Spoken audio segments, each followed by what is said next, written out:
আসসালামু আলাইকুম ওয়া রাহমাতুল্লাহি ওয়া বারাকাতুহু। আলহামদুলিল্লাহ, রমজান মাস চলতেছে, ফজিলতের একটি মাস চলতেছে। অবশ্যই এটি অনেক গুরুত্বপূর্ণ একটি মাস, যেহেতু এই মাসে একটি ফরজ নামাজ আদায় করলে ৭০টি ফরজ নামাজ আদায়ের সওয়াব আল্লাহ সুবহানাহু ওয়া তাআলা দান করেন। এরকমভাবে প্রত্যেকটি ইবাদতের ক্ষেত্রে আল্লাহ পাক রব্বুল আলামিন অন্যান্য মাসের তুলনায় এই রমজান মাসে তার সওয়াবটা আল্লাহ পাক রব্বুল আলামিন বৃদ্ধি করে দেন। তো এই জন্য ভাই বেশি বেশি করে এই মাসে নফল নামাজ আদায় করা। তো নফল নামাজ তো ভাই আমরা আদায় করব, আমাদেরকে আগে আমাদের ফরজ নামাজগুলো আগে আমাদেরকে ঠিক করতে হবে, ফরজ ইবাদতগুলো আগে ঠিক করতে হবে। দেখুন, রমজান রোজা কিন্তু একটা ফরজ, কিন্তু নামাজ আমাদের 5 ওয়াক্ত ফরজ। 24 ঘন্টার মধ্যে 5 ওয়াক্ত নামাজ আমাদের জন্য ফরজ। দেখেন, এই একটা রমজান ফরজ আদায় করতে গিয়ে আমাদের বাকি ফরজগুলোর কি অবস্থা। নফলের কথা তো বলাই যায় না, নফলের ধারে কাছে যাওয়া যায় না। রাত্রে উঠে আমরা সেহরি খাই, দেখা যায় সেহরি খাওয়ার পর আমরা একটু রেস্টে যাই।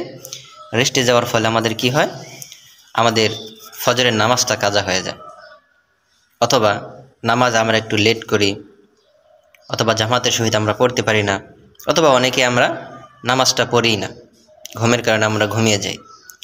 তো এরকমভাবে দেখেন, আবার মাগরিবের নামাজের সময় আমরা ইফতার করতে করতে তারপরে ক্লান্ত হয়ে যাই, তারপরে আমরা বিশ্রামে চলে যাই, মাগরিবের নামাজটাও আমাদের কাজা হয়ে যায় অনেকের।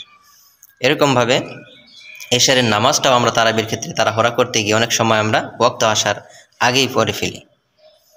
জোহরের সময় আমরা ক্লান্ত শরীর নিয়ে আমরা শুয়ে পড়ি, দেখা যায় জোহরের নামাজটাও আমাদের কাজা হয়ে যায়, ওয়াক্ত মতো আমরা পড়তে পারি না। আর আসরের সময় আমরা ইফতার নিয়ে নানান ব্যস্ততার কারণে, নানান দিকে ছোটাছুটি করার কারণে, নানান কাজকর্মের কারণে দেখা যায় আসরের নামাজটাও আমরা জামাতের সহিত পড়তে পারি না, ওয়াক্ত মতো পড়তে পারি না। একটা ফরজ আদায় করতে গিয়ে দেখেন আমাদের প্রত্যেকটি ফরজগুলোর কি অবস্থা, যেখানে নফল নামাজের তো কোনো প্রশ্নই আসতেছে না। ইশরাক চাষতের নামাজ যে আমরা পড়ব, সেই সময়টা তো আমরা ঘুমের জন্য উৎসর্গ করে দিয়েছি, সেইগুলো আমরা কখন পড়ব, সেই সময় আমরা ঘুমের মধ্যে কাটিয়ে দিই। তো ফরজ নামাজের যদি আমাদের এই অবস্থা হয় রমজান মাসে, বাকি ইবাদতের আমাদের কি অবস্থা একটাবার চিন্তা করে দেখুন। অন্তত ফরজগুলো তো আমাদের ঠিক রাখা উচিত ছিল, অথচ দেখেন এই একটা ফরজ নামাজ আদায় করতে গিয়ে, একটা ফরজ কাজ আদায় করতে গিয়ে, রোজা আদায় করতে গিয়ে বাকি ফরজগুলো আমাদের নষ্ট হয়ে যেতেছে, সেগুলো আমরা সময় মতো আদায় করতে পারতেছি না। আসলে ভাই এগুলা খেলা করা ঠিক হবে না আমাদের জন্য। অবশ্যই সেই সমস্ত ফরজগুলো সময় মতোই আমাদের প্রত্যেককে আদায় করতে হবে। আল্লাহ পাক রব্বুল আলামিন আমাদের সকলকে দৈনিক 5 ওয়াক্ত নামাজ গুরুত্ব সহকারে সময় মতো আদায় করার তৌফিক দান করুন।